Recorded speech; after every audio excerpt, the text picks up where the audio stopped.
એને એચીવ થઈ શકે એ રીતનો પ્લાનિંગ અને પાયાનું કામ અત્યારથી શરૂ કર્યું છે.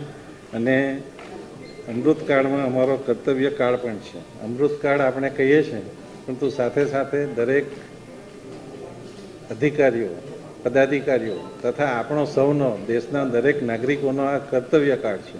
કારણ કે આવો સુવર્ણ સમય આપણને મળવાનો નથી.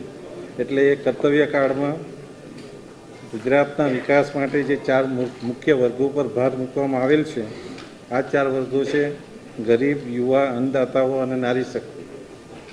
આ બજેટમાં 4 વર્ગોના સર્વાંગી વિકાસ માટે પોષણ, આરોગ્ય, શિક્ષણ પર વધુ ભાર મૂકી માનવ સંસાધનો વિકાસ કરવા જરૂરી જણાય છે.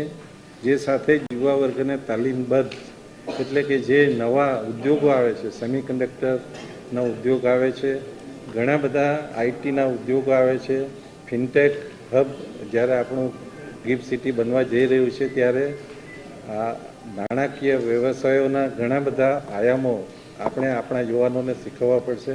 આ બધા માટે આ બજેટમાં યોગ્ય વ્યવસ્થા કરવામાં આવી છે.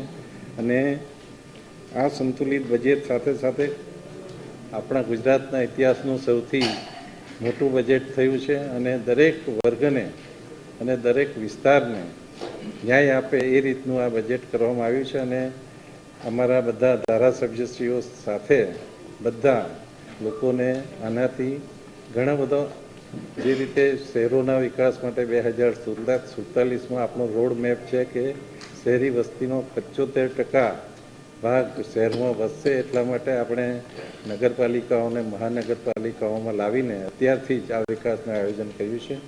આપ સૌને ફરીથી અભિનંદન આપું છું. અને હવે અમારા સચિવશ્રી આપણને પ્રેઝન્ટેશન આપશે. ત્યાર પછી એસીએસ ગુપ્તાજી પણ વાત કરશે.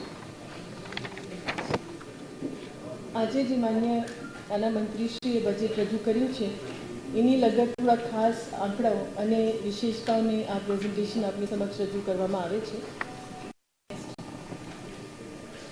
જે સંકલ્પ છે માન્ય પ્રધાનમંત્રીશ્રીનો વિકસિત ભારત 2047 સુધી પહોંચવાનો, અને એની લગત જે વિકસિત ગુજરાત 2047ની જે આપણે પરિકલ્પના કરી છે, એના જે 2 પાયા છે એ છે લિવિંગ વેલ અને અર્નિંગ વેલ. એટલે સારી રીતે જીવનના સાધનો મળે આપણા નાગરિકોને અને સારા તકો મળે, આવકની સારી તકો મળે.